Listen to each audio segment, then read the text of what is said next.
2026 சட்டசபை தேர்தலை ஒட்டி தமிழக அரசியல் களம் சூடுபிடித்துள்ள நிலையில் பிப்ரவரி 3வது வாரம் பிரதமர் மோடி மீண்டும் தமிழகம் வருவதாக தெரிவிக்கப்பட்டுள்ளது. கோவையில் நடைபெறும் பொதுக்கூட்டத்தில் கலந்து கொள்வார் என்று கூறப்படுகிறது.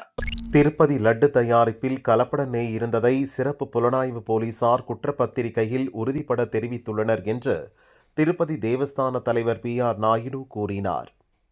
மறைந்த மகாராஷ்டிர துணை முதல்வர் அஜித் பவாரின் அஸ்தி பாராமதி அருகே உள்ள கர்ஹா நீரா நதிகள் சங்கமிக்கும் இடத்தில் அவரது உறவினர்களால் கரைக்கப்பட்டது. செயற்கை நுண்ணறிவின் தாக்கம் குறித்த சர்வதேச மாநாடு டெல்லியில் வரும் பிப்ரவரி 16 முதல் 20 வரை நடக்கிறது. இதில் 100 நாடுகளின் பிரதிநிதிகள் பங்கேற்க உள்ளதாக மத்திய அமைச்சர் அஸ்வினி வைஷ்ணவ் தெரிவித்துள்ளார்.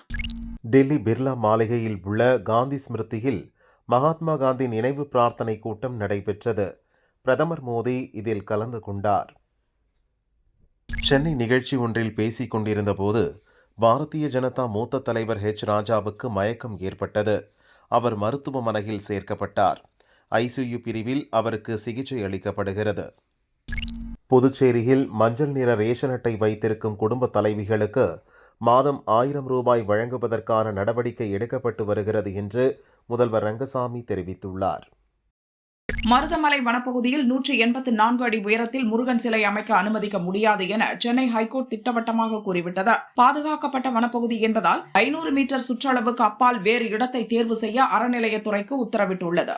90% வாக்குறுதிகளை திமுக அரசு நிறைவேற்றிவிட்டது என்று அமைச்சர் முத்துசாமி தெரிவித்துள்ளார். தமிழக மக்கள் புதிய மாற்றத்தை விரும்புகின்றனர் என்று தாவேக நிர்வாக குழு தலைமை ஒருங்கிணைப்பாளர் செங்கோட்டையன் தெரிவித்துள்ளார்.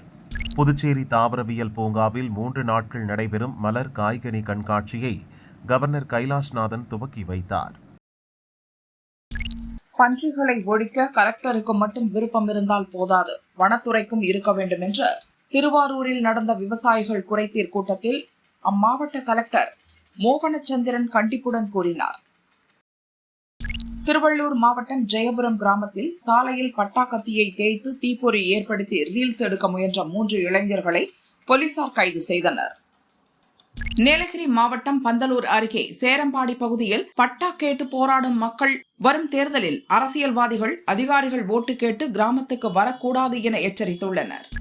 திருநெல்வேலி ஜங்ஷன் அண்ணா சிலை அருகே நேற்று இரவு சாலையை கடக்க முயன்ற தொழிலாளி மீது அரசு பஸ் சக்கரம் ஏறியது. இதில் அவர் சம்பவ இடத்திலேயே இறந்தார். குண்டர் தடுப்பு சட்டம் ரத்து செய்யப்பட்டதால் புரட்சி தமிழகம் கட்சி தலைவர் ஏர்போர்ட் மூர்த்தி புழல் சிறையிலிருந்து விடுவிக்கப்பட்டார். நடிகை கஸ்தூரி உள்ளிட்டோர் மாலை அணிவித்து வரவேற்றனர். மகாராஷ்டிரா துணை முதல்வர் பதவி குறித்து தேசியவாத காங்கிரஸ் எடுக்கும் முடிவை ஆதரிப்போம் என்று அம்மாநில முதல்வர் தேவேந்திர பட்னவிஸ் தெரிவித்துள்ளார். கோவை மேட்டுப்பாளையம் அருகே பெரிய நாயக்கன் பாளையத்தில் கஞ்சா விற்க முயன்ற 3 கைது செய்யப்பட்டனர். தமிழகம் மற்றும் இந்திய அளவில் அரசு மற்றும் தனியார் விருது அமைப்புகள் உண்மையாகவே நேர்மையாக செயல்படுகிறதா என தமிழக அரசு விருதுகள் அறிவிக்கப்பட்டுள்ள நிலையில் இயக்குநர் ப. ரஞ்சித் கேள்வி எழுப்பியுள்ளார். வங்கதேசத்தில் பிப்ரவரி 12ஆம் தேதி பார்லிமெண்ட் தேர்தல் நடத்த இடைக்கால அரசு திட்டமிட்டுள்ளது. தேர்தல் சமயத்தில் அங்கு அரசியல் வன்முறை ஏற்பட வாய்ப்புள்ளதாக அமெரிக்க தூதரகம் எச்சரிக்கை விடுத்துள்ளது. ஈரோட்டில் உள்ள யோகி ராம் சுரத்குமார் ஆசிரமத்திற்கு காஞ்சி காமகோடி மடம் சமஸ்தான பீடாதிபதி ஸ்ரீ ஸ்ரீ சங்கர விஜயேந்திர சரஸ்வதி சுவாமிகள் வந்தார். பக்தர்கள் ரோஜாப்பூ மாலையுடன் பூரண கும்ப மரியாதை அளித்து உற்சாகமாக வரவேற்றனர். அஸ்ஸாமில் இருந்து ஒவ்வொரு ஊடுருவல்காரரும் வெளியேற்றப்படுவார்கள் என மத்திய அமைச்சர் அமித்ஷா உறுதியளித்துள்ளார். முதல்வர் ஸ்டாலின் தலைமையில் தமிழக அமைச்சரவை கூட்டம் பிப்ரவரி 5ஆம் தேதி கூடுகிறது. தமிழக அரசு தாக்கல் செய்ய உள்ள இடைக்கால பட்ஜெட்டில் இடம்பெற வேண்டிய முக்கிய அம்சங்கள் குறித்து ஆலோசனை நடத்தப்படுகிறது. அதிமுக பொதுச் செயலாளர் பழனிசாமி தலைமையில் மாவட்ட செயலாளர்கள் கூட்டம் வரும் பிப்ரவரி 4ஆம் தேதி சென்னையில் நடக்கிறது. சட்டசபை தேர்தல் குறித்து மாவட்ட செயலாளர்களுடன் ஆலோசிக்கப்பட உள்ளதாக தகவல்கள் வெளியாகியுள்ளன. மகாத்மாவை மறைத்து நாட்டை நாசப்படுத்த துடிக்கும் கோட்சேவின் வாரிசுகளுக்கு தக்க பாடம் புகட்டி காந்தி பிறந்த மண்ணை காத்திடுவோம் என மகாத்மா காந்தி நினைவு நாளையொட்டி முதல்வர் ஸ்டாலின் தெரிவித்துள்ளார். மகாத்மா காந்தியின் 79வது நினைவு தினத்தை முன்னிட்டு எழும்பூரில் காந்தி சிலைக்கு முதல்வர் ஸ்டாலின் மரியாதை செலுத்தினார். பின்னர் தீண்டாமை ஒழிப்பு உறுதிமொழி ஏற்கப்பட்டது. வாரிசு அரசியல் என்பது எங்களை களத்தில் எதிர்க்க முடியாதவர்கள் சொல்லும் இத்துப்போன குற்றச்சாட்டு. எல்லாமே பழைய ஸ்கிரிப்ட் தான் என வாரிசு அரசியல் தொடர்பான குற்றச்சாட்டுக்கு முதல்வர் ஸ்டாலின் பதிலளித்துள்ளார். இந்தியாவில் யாரும் அடைய முடியாத 11.19% வளர்ச்சியை தமிழகம் எட்டியுள்ளது. தேவைகளுக்கு ஏற்ப திமுக கொள்கைகளும் மாற்றமடைந்து வருகின்றன என்று முதல்வர் ஸ்டாலின் கூறியுள்ளார். சமூகத்தில் எந்த பிரிவினரும் தனித்து விடக்கூடாது என்பதால் தான் திமுக பார்த்து திட்டங்களை செய்கிறது என்றார். சட்டசபை தேர்தலை முன்னிட்டு சுற்றுப்பயணம் மேற்கொள்ள பாஜக பொறுப்பாளர்கள் நியமிக்கப்பட்டனர். 2 முதல் 7 சட்டசபை தொகுதிகளுக்கு ஒரு சுற்றுப்பயண பொறுப்பாளரை கட்சி தலைமை நியமித்துள்ளது. 5 தொகுதிகளின் சுற்றுப்பயண பொறுப்பாளராக எல் முருகனும் 6 சட்டசபை தொகுதிகளின் சுற்றுப்பயண பொறுப்பாளராக அண்ணாமலையும் நியமிக்கப்பட்டுள்ளனர். கடலூரில் உடல் முழுவதும் தீப்பற்றி எரிந்தபடியே ராஜேந்திரன் என்ற விவசாயி சாலையில் ஓடிய காட்சி திமுக ஆட்சியில் சட்டம் ஒழுங்கு எந்த அளவுக்கு சீர்குலைந்துள்ளது என்பதற்கான பயங்கர சாட்சி என எடப்பாடி பழனிசாமி தெரிவித்துள்ளார். சம வேலைக்கு சம ஊதியம் கேட்டு போராடி வரும் இடைநிலை ஆசிரியர்களின் ஊதியத்தை தமிழக அரசு பிடித்தம் செய்திருக்கிறது. ஆசிரியர்களுக்கு திமுக அரசு மீண்டும் மீண்டும் அநீதி இழைப்பது கண்டிக்கத்தக்கது என அன்புமணி கூறியுள்ளார். தமிழகத்தில் சட்டம் ஒழுங்கு என்னும் வார்த்தை இன்னும் உயிர்ப்புடன் இருக்கிறதா அல்லது ஒட்டுமொத்தமாக சமாதி கட்டப்பட்டு விட்டதா என தமிழக பாஜக தலைவர் நைனா நாகேந்திரன் கேள்வி எழுப்பியுள்ளார். எந்த கட்சியும் நம்மை போல பொதுக்கூட்டம் நடத்தியதில்லை. எந்த எதிர்பார்ப்பும் இல்லாமல் உங்கள் சொந்த செலவில் வருகிறீர்கள். உங்களுக்கு நன்றி. நாளை முக்கியமான நாள் என தேமுதிக பொதுச் செயலாளர் பிரேமலதா கூறியுள்ளார். சமூக நீதி குறித்து பிறருக்கு வகுப்பெடுக்கும் முதல்வர் ஸ்டாலினோ அவரது புதல்வரோ தூய்மை பணியாளர்களுக்கு அரசு வழங்கும் உணவை ஒரு வாயாவது உண்பார்களா என நயினார் நாகேந்திரன் கேள்வி எழுப்பியுள்ளார். மக்கள் வரி பணத்தில் தூய்மை பணியாளர்களுக்கு தரமான உணவை கூட வழங்க முடியவில்லை என்றால் எதற்காக வெட்டி விளம்பரங்கள் உங்களுக்கு என முதல்வர் ஸ்டாலினுக்கு அண்ணாமலை கேள்வி எழுப்பியுள்ளார். தமிழகத்தில் கொடூர கொலைகளும் கொலை முயற்சி சம்பவங்களும் நடைபெறாத நாளே இல்லை என்ற அளவுக்கு சட்டம் ஒழுங்கு சந்திச்சிருக்கிறது. தமிழகத்தில் காவல்துறை இருக்கிறதா என்ற சந்தேகம் எழுகிறது என மத்திய அமைச்சர் எல் முருகன் கூறியுள்ளார். தேர்தல் அறிக்கையை ஒரு கட்சி கதாநாயகன் என்கிறது, மற்றொரு கட்சி கதாநாயகி என்கிறது. ஆனால் பாஜகவின் தேர்தல் அறிக்கை எல்லாவற்றுக்கும் தாயாக இருக்கும் என பாஜக மூத்த தலைவர் தமிழிசை தெரிவித்துள்ளார். தங்கம் விலை சவரனுக்கு ஒரே நாளில் 7,600 ரூபாய் குறைந்து ஒரு சவரன் 1,26,800க்கும், கிராமுக்கு 950 ரூபாய் குறைந்து ஒரு கிராம் 15,850க்கும் விற்பனையாகிறது. வெள்ளி கிராமுக்கு 20 ரூபாய் குறைந்து ஒரு கிராம் 405 ரூபாய்க்கு விற்பனை செய்யப்படுகிறது. பழனி முருகன் அருளால் தமிழகம் என்றுமே தெய்வீக பூமியாகவும் ஆன்மீக பூமியாகவும் இருக்க வேண்டும் என்றால் ஊழல் மிக்க மக்களுக்கு எதிரான ஆட்சி அகற்றப்பட வேண்டும் என பாஜக எம்எல்ஏ வானதி சீனிவாசன் கூறியுள்ளார். மக்கள் அடிப்படை வசதிகள் இன்றி தவிக்கும் போது 72,000 கோடியில் கோவை மதுரைக்கு மெட்ரோ திட்டம் தேவையில்லை. இது தோல்வியடைந்த திட்டம். மெட்ரோ திட்டம் முதல் சிறைவாசிகள் விடுதலை வரை ஆட்சியாளர்கள் தோற்றுவிட்டார்கள் என கோவையில் சீமான் கூறினார்.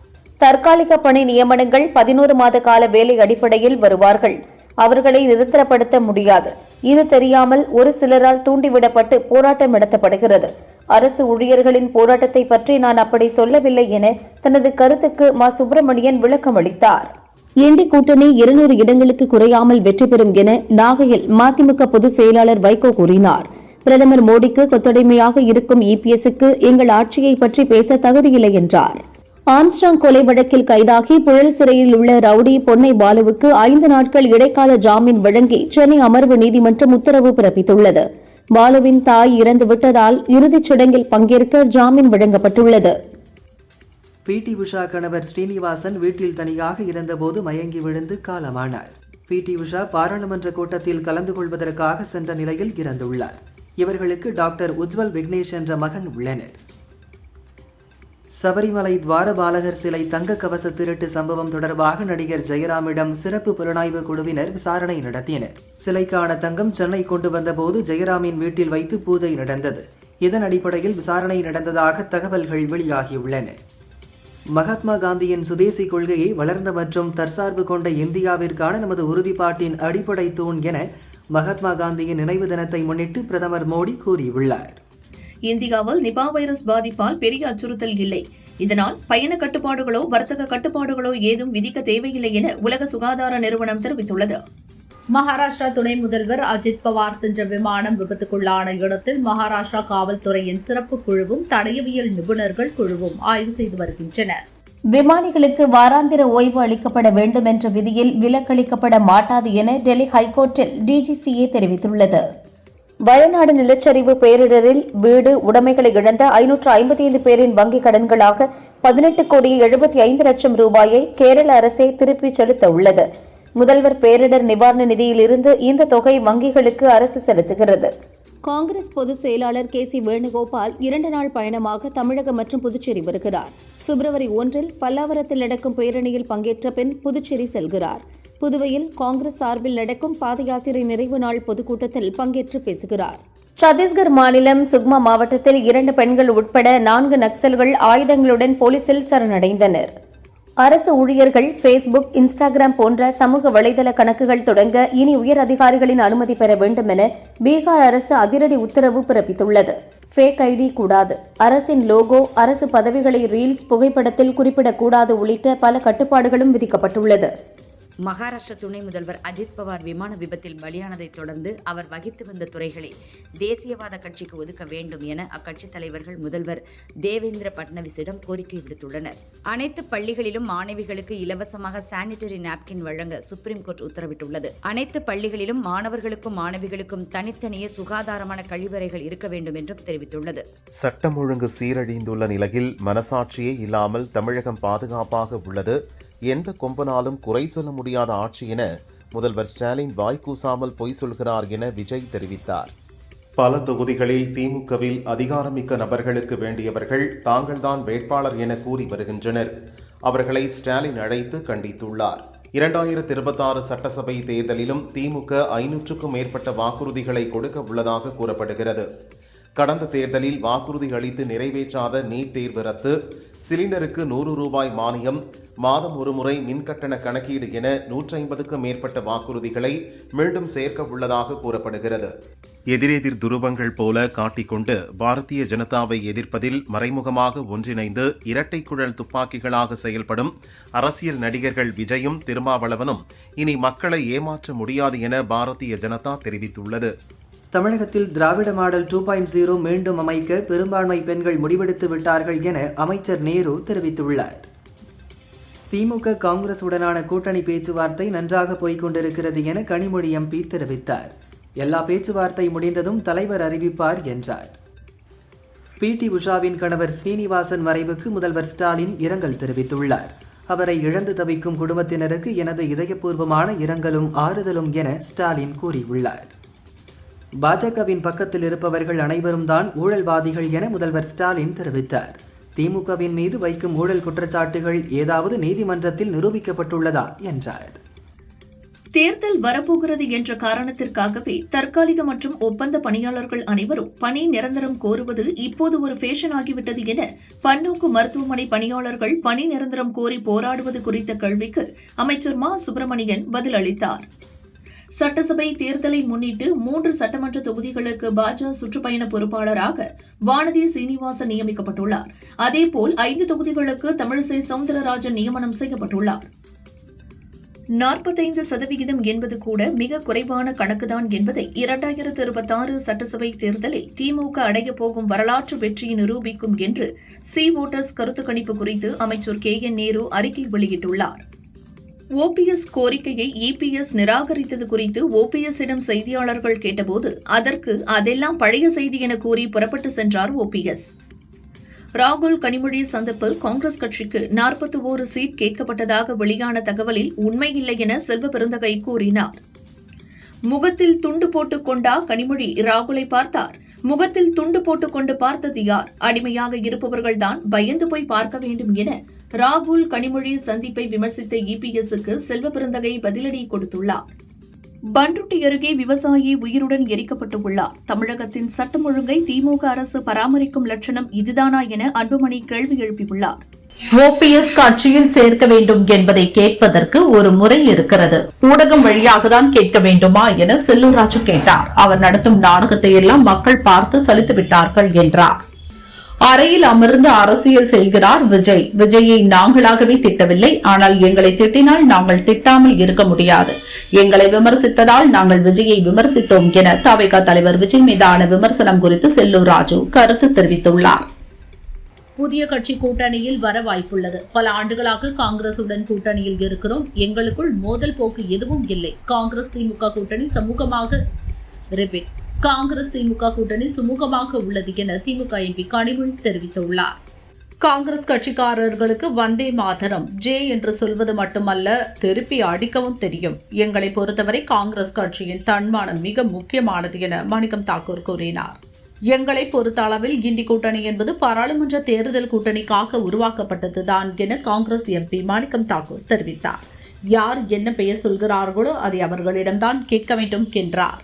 மத்திய அரசு வரும் பட்ஜெட்டில் தமிழகத்திற்கு நிச்சயம் ஓரவஞ்சனை செய்வார்கள். பாரதியார் குறித்தும் சங்க இலக்கியங்கள் குறித்தும் இந்தி மொழியில் எழுதி வைத்து தமிழகத்தை இதுவரை இல்லாத அளவிற்கு புகழ்வார்கள். தமிழக மக்களை ஏமாற்றி விடலாம் என பிரதமர் மோடி காணும் பகல் கனவு ஒருபோதும் பலிக்காது என வைகோ சாடியுள்ளார். தேமுதிகவுடன் கூட்டணி சம்பந்தமாக நான் எதுவும் பேசவில்லை. கூட்டணி உறுதியாக இருந்தால் முதல்வர் அறிவிப்பார் என கனிமொழி எம்பி தெரிவித்தார். தமிழகத்தில் திமுக ஆட்சிக்கு வந்த பின் கடந்த 4.5 ஆண்டுகளில் மட்டும் 7500 படுகொலைகள் நிகழ்ந்துள்ளன. சட்டம் ஒழுங்கை இந்த அளவிற்கு சீர்குலைத்த ஆட்சியாளர்கள் வெட்கப்பட வேண்டும் என பாமக தலைவர் அன்புமணி குற்றம் சாட்டியுள்ளார். தமிழகத்தில் குறைவான விலையில் பால் கிடைக்கும் போது அதை முழுமையாக கொள்முதல் செய்யாமல் கர்நாடகத்தில் இருந்து அதிக விலை கொடுத்து பால் கொள்முதல் செய்வது தமிழக உழவர்களுக்கு செய்யும் துரோகம் என அன்புமணி தெரிவித்தார்.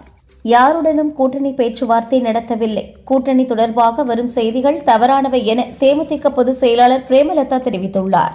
எங்களுக்குரிய மரியாதை கிடைக்கும் இடத்தில் கூட்டணி அமைப்போம். ஆளும் கட்சியும் ஆண்ட கட்சியும் கூட்டணியை இறுதி செய்யாத நிலையில் நாங்கள் மட்டும் ஏன் அறிவிக்க வேண்டும் என நெல்லையில் தேமுதிக பொதுச் செயலாளர் பிரேமலதா பேசியுள்ளார். சட்டசபை தேர்தலில் வெற்றி பெற்று அதிமுக ஆட்சி அமைக்கும்.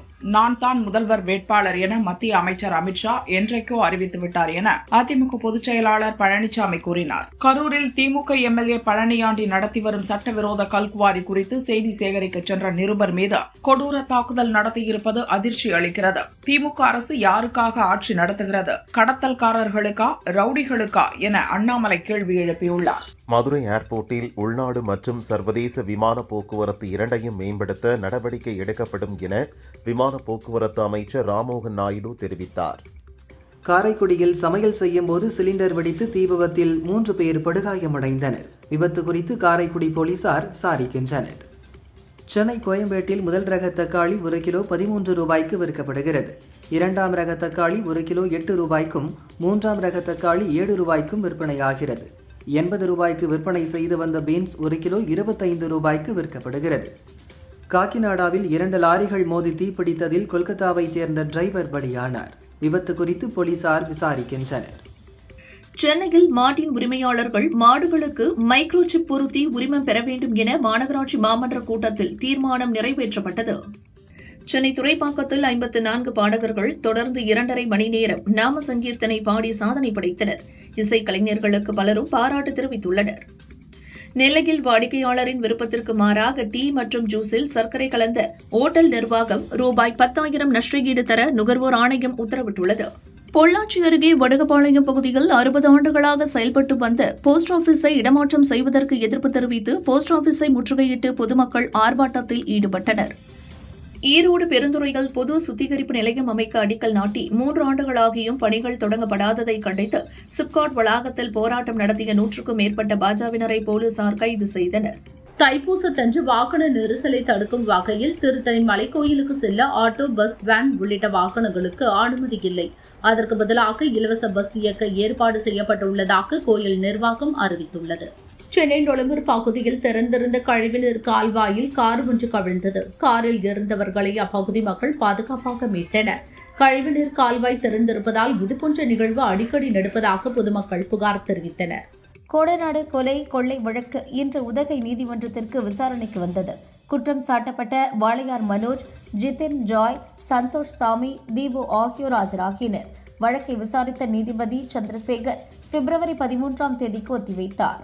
விஜயின் ஜனநாயக பட விவகாரத்தில் வழக்கை மீண்டும் விசாரிக்க தனி நீதிபதிக்கு ஹைகோர்ட் அமர்வு உத்தரவிட்ட நிலையில் சென்சார் போர்டு சுப்ரீம் கோர்ட்டில் கேவியட் மனு தாக்கல் செய்துள்ளது. தமிழக அரசு வெளியிட்ட அரசியல் கட்சி ரோட் ஷோ வழிகாட்டு நெறிமுறைகளை ரத்து செய்ய கோரி தாவேகா சார்பில் சென்னை ஹைகோர்ட்டில் வழக்கு போடப்பட்டுள்ளது. திருநெல்வேலி தச்சநல்லூரில் காலை வழங்கப்படும் உணவு தரமற்ற முறையிலும் துர்நாற்றம் வீசுவதாகவும் இந்த உணவை சாப்பிடுவதால் உடல்நலக்குறைவு ஏற்படுவதாகவும் குற்றம் சாட்டிய தூய்மை பணியாளர்கள் உணவை குப்பை தொட்டியில் வீசினர். பன்ருட்டி அருகே பைக்கில் சென்ற விவசாயி ராஜேந்திரனை காரில் சென்ற மர்ம நபர்கள் பெட்ரோல் ஊற்றி எரித்து கொலை செய்ய முயற்சித்தனர். தீப்பற்றி ஓடிய ராஜேந்திரனை அக்கம்பக்கத்தினர் தண்ணீரை வைத்து தீயை இணைத்து 70% தீக்காயத்துடன் ஹாஸ்பிட்டலில் அட்மிட் செய்தனர். காடாமுலியூர் போலீசார் விசாரிக்கின்றனர். புதுக்கோட்டை மாவட்டம் திருமயம் காவல் நிலைய பெண் தலைமை காவலர் அபர்ணா வீட்டில் 30 சவரன் நகைகளை பையுடன் பெண்மணி ஒருவர் திருடி சென்று விட்டார். சென்னை அடையாறு அருகே பீகார் குடும்பத்தை சேர்ந்த கணவன் மனைவி 2 வயது குழந்தை கொடூரமாக கொலை செய்யப்பட்ட சம்பவத்தில் பெண் உடல் மீட்கப்பட்டது. 3 நாள் தேடுதலுக்கு பிறகு பெருங்குடி குப்பை கிடங்கில் இருந்து சடலம் மீட்கப்பட்டுள்ளது. திருவாரூர் மாவட்டம் மேம்பலம் பகுதியில் உள்ள பெட்ரோல் பங்கிற்கு குடிபோதையில் வந்த 3 இளைஞர்கள் கண்ணாடி பாட்டிலில் பெட்ரோல் கேட்டு தகராறு செய்தனர். பின்னர் ஊழியர்களை தாக்கிவிட்டு பொருட்களை சூறையாடிவிட்டு தப்பி சென்றனர். திருவாரூர் எரவாஞ்சாரியைச் சேர்ந்த ஹமிதா ஃபரோஸ் என்ற பெண் 25 சவர நகைகளை மர்ம நபர் வழிப்பறி செய்ததாக போலீசில் புகார் அளித்தார். விசாரணையில் நகைகளை வீட்டில் வைத்துவிட்டு ஹமிதா ஃபரோஸ் நாடகமாடியது தெரியவந்தது. அவரை போலீசார் கைது செய்தனர். சமயபுரம் மாரியம்மன் கோயிலில் தைப்பூச விழாவின் 7ஆம் நாளில் அம்பாள் சிறப்பு அலங்காரத்தில் சேஷ வாகனத்தில் எழுந்தருளி வீதி உலா வந்து பக்தர்களுக்கு அருள் பாலித்தார். வீரபத்ரசாமி ஸ்ரீ மாரியம்மன் கோயில் கும்பாபிஷேக விழா விமர்சையாக நடந்தது. தலையில் தேங்காய் உடைத்து பக்தர்கள் வேண்டுதலை நிறைவேற்றினர். மகா சிவராத்திரி அன்று மற்ற மாநிலங்களில் பொது விடுமுறை வழங்குவது போன்று தமிழகத்திலும் விடுமுறை வழங்க வேண்டும் என இந்து முன்னணி மாநில இணையமைப்பாளர் பொன்னையா தெரிவித்தார். மயிலாடுதுறை மாவட்டம் திருப்பூங்கூர் கிராமத்தில் உள்ள சிவலோக சுவாமி கோயில் கும்பாபிஷேகம் வெகு விமர்சையாக நடந்தது. தர்மபுரம் ஆதீனம் உள்பட திரளான பக்தர்கள் பங்கேற்று சுவாமி தரிசனம் செய்தனர். 1000 ஆண்டுகள் பழமையான திருப்பாலைவனம் லோகாம்பிகை தேவி சமேத பாலேஸ்வரர் கோயிலில் கும்பாபிஷேகம் வெகு விமர்சையாக நடந்தது. பக்தர்கள் திரளாக வந்து தரிசனம் செய்தனர். திருச்செந்தூர் சுப்பிரமணிய சுவாமி கோயிலில் வாழும் கலையமைப்பின் நிறுவனர் ஸ்ரீ ரவிசங்கர் ஜி சுவாமி தரிசனம் செய்தார். திருச்சி மணச்சநல்லூர் ஸ்ரீ பாண்டுரங்கன் பஜனை மடம் 100வது ஆண்டு பூர்த்தி விழா விமர்சையாக நடந்தது. தொடர்ந்து புனித நீர் தெளிக்கப்பட்டு மகா தீபாராதனை காண்பிக்கப்பட்டது. கும்பகோணத்தில் உள்ள காசி விசாலாட்சி சமேத காசி விஸ்வநாத சுவாமி கோயிலில் 43.6 லட்சம் மதிப்பீட்டில் உருவாக்கப்பட்ட புதிய தேர் வெள்ளோட்டம் நடந்தது. திரளான பக்தர்கள் பங்கேற்று தேரை வடம்பிடித்து இழுத்தனர். எனது கிரிக்கெட் வாழ்வின் கடைசி பகுதியில் அணியில் எனக்கு உரிய மரியாதையும் ஆதரவும் கிடைக்கவில்லை. எனது விளையாட்டை என்னால் ரசிக்க முடியவில்லை என இந்திய அணி கிரிக்கெட் வீரர் யுவராஜ் சிங் தெரிவித்தார். கிரிக்கெட்டில் உரிய ஆதரவோ மரியாதையோ வழங்கப்படவில்லை என்பதை உணர்ந்தேன். அதனால் 2019 ஓய்வை அறிவித்தேன் என முன்னாள் கிரிக்கெட் வீரர் யுவராஜ் சிங் தனது ஓய்வுக்கான காரணத்தை கூறியுள்ளார். ஈரானை நோக்கி சக்தி வாய்ந்த போர்க்கப்பல்கள் பயணித்துக் கொண்டிருக்கின்றன. அவற்றை நாங்கள் பயன்படுத்த வேண்டிய அவசியம் ஏற்படாமல் இருந்தால் அது நன்றாக இருக்கும் என அமெரிக்க அதிபர் ட்ரம்ப் ஈரானுக்கு எச்சரிக்கை விடுத்துள்ளார். அமெரிக்காவில் விற்பனை செய்யப்படும் கனடாவின் அனைத்து விமானங்கள் மீதும் 50% வரி விதிக்கப்படும் என அமெரிக்க அதிபர் ட்ரம்ப் அறிவித்துள்ளார். தமிழகத்திலிருந்து திருடிச் செல்லப்பட்ட சோழர் மற்றும் விஜயநகர காலத்தைச் சேர்ந்த 3 வெண்கல சுவாமி சிலைகளை மீண்டும் இந்தியாவிடம் ஒப்படைப்பதாக அமெரிக்கா அறிவித்துள்ளது. கனடா பிரதமரை தொடர்ந்து சீனாவுக்கு சென்ற பிரிட்டன் பிரதமர் கெய்ட் ஸ்டார்மர் புதிய வர்த்தக ஒப்பந்தங்களில் கையெழுத்திட்டார். சீனாவுடன் வர்த்தக உறவுகளை பலப்படுத்தும் நடவடிக்கையில் ஈடுபட்டுள்ள பிரிட்டனுக்கு சீனாவுடன் வர்த்தகம் செய்வது பிரிட்டனுக்கு மிகவும் ஆபத்தானது என்றும் கனடாவுக்கு அதைவிட ஆபத்தானது என அமெரிக்க அதிபர் ட்ரம்ப் புலம்பி வருகிறார். ரஜினிகாந்தின் 173வது படம் குறித்து சில தகவல்கள் வெளியாகி இருக்கிறது. ஹாலிவுட் படமான தி அவுட்ஃபிட் படத்தின் தழுவலாக இந்த படம் உருவாகி இருப்பதாக கூறப்படுகிறது. பல ஆண்டுகளுக்கு பின் ரஜினியும் கமலும் இணைந்து ஒரு படத்தில் நடிக்க உள்ளனர். இதை லோகேஷ் கனகராஜ் இயக்குவதாக கூறப்பட்ட நிலையில் கதை செட் ஆகவில்லை. இப்போது நெல்சன் திலீப்குமார் சொன்ன கதை இருவருக்கும் பிடித்துவிட்டதாம். விரைவில் அறிவிப்பு வெளியாகும் என்கிறார்கள். அட்லி இயக்கத்தில் சூப்பர் ஹீரோ கதையில் நடிக்கும் அல்லு அர்ஜுன் அடுத்து லோகேஷ் கனகராஜ் இயக்கும் படத்தில் நடிக்கிறார். சமீபத்தில் இதற்கான அறிவிப்பு வந்த நிலையில் நாயகியாக பாலிவுட் நடிகை ஷர்தா கபூரை நடிக்க வைக்க பேசுகின்றனர். இவர் உறுதியாகும் பட்சத்தில் லோகேஷ் படத்தில் நடிக்கும் முதல் பாலிவுட் நடிகை ஆவார். வடசென்னை படத்துக்காக மாநில விருது வழங்கி சிறப்பித்த தமிழக அரசுக்கு எனது மனமார்ந்த நன்றியை தெரிவித்துக் கொள்கிறேன். இது எனக்கு ஒரு உண்மையான பெருமையாகவும் விருது பெற்ற மற்ற அனைவருக்கும் எனது மனமார்ந்த வாழ்த்துக்கள் என நடிகர் தனுஷ் தெரிவித்துள்ளார். ராஜமௌலி இயக்கத்தில் மகேஷ் பாபு, பிருத்திவிராஜ், பிரியங்கா சோப்ரா நடிப்பில் பிரம்மாண்டமாக உருவாக்கி வரும் படம் வாரணாசி. காசி எனப்படும் வாரணாசி நகரின் பல இடங்களில் இன் தியேட்டர்ஸ் என்றும் ஏப்ரல் 7, 2027 என்றும் பேனர்கள் வைக்கப்பட்டுள்ளது. இது வாரணாசி படத்தின் வெளியீடு தேதி என கூறப்படுகிறது. இந்த பேனர் சஸ்பென்ஸ் என்ன என்பது விரைவில் தெரியவரும். நடிகர் ரஜினி அவரின் சுயசரிதையை எழுதுகிறார். இது பற்றி அவரது மகள் சௌந்தர்யா கூறுகையில், ஒரே சூப்பர் ஸ்டார்னா அப்பா மட்டுமே. சினிமாவில் அவரின் 50 ஆண்டுகள் என்பது சாதாரணமான சாதனை அல்ல. அவருக்கு பெரிய விழா எடுக்க வேண்டும் என்பது ஆசை. எங்கு எப்படி ஆரம்பிப்பது என தெரியவில்லை. அப்பா அவரது சுயசரிதை வேலையை துவங்கிவிட்டார். அவரது வாழ்க்கை வரலாறு நிச்சயம் குளோபல் சென்சேஷன் ஆகும் என்றார். தமிழ் மலையாளத்தில் உருவாகியுள்ள படம் காதல் கதை சொல்லவா. ஜெயராம், நகுல், ஆத்மிகா உள்ளிட்டோர் நடிக்க சனில் இயக்கியுள்ளார். நகுல் கூறுகையில், காதல் இன்றி வாழ்க்கை இல்லை. அது வாழ்க்கையின் அடிப்படையான ஒன்று. எல்லோர் வாழ்விலும் ஒரு காதல் கதை இருக்கிறது. இது ஒரு வித்தியாசமான கதை. இந்த கதையை தொடர்புபடுத்தி பார்த்து கொள்ள முடியும். வாழ்க்கையில் ஏற்ற இறக்கங்கள் இருக்கும். எது எப்போது நடக்குமோ அது அப்போது நடக்கும். அதுதான் எனது வாழ்க்கையிலும் நடக்கிறது என்றார். பொன்னியின் செல்வன் 1ஆம் பாகம் படத்திற்காக சிறந்த இசையமைப்பாளர் விருது பெறுவதில் மிகுந்த பெருமை அடைகிறேன். தமிழக அரசுக்கு நன்றி என ஏஆர் ரஹ்மான் தெரிவித்துள்ளார். அஜந்தா எல்லோரா சர்வதேச திரைப்பட விழாவில் இசையமைப்பாளர் இளையராஜாவுக்கு பத்மபாணி விருது வழங்கப்பட்டது. இதில் பேசிய அவர், இந்த விழாவிற்கு வரும் முன் எனது 1541 பட பின்னணி இசையை முடித்துவிட்டு வந்தேன். இன்னும் எனக்கு இசை தெரியாது. ஒருவேளை தெரிந்திருந்தால் வீட்டில் முடங்கியிருப்பேன். கற்க நிறைய இருப்பதால் இப்போதும் உழைக்கிறேன். இன்று கணினி மூலம் யார் வேண்டுமானாலும் இசை அமைக்கலாம். ஆனால் நேரடி வாத்தியங்களில் வரும் இசை உணர்வை யாராலும் தர முடியாது என்றார்.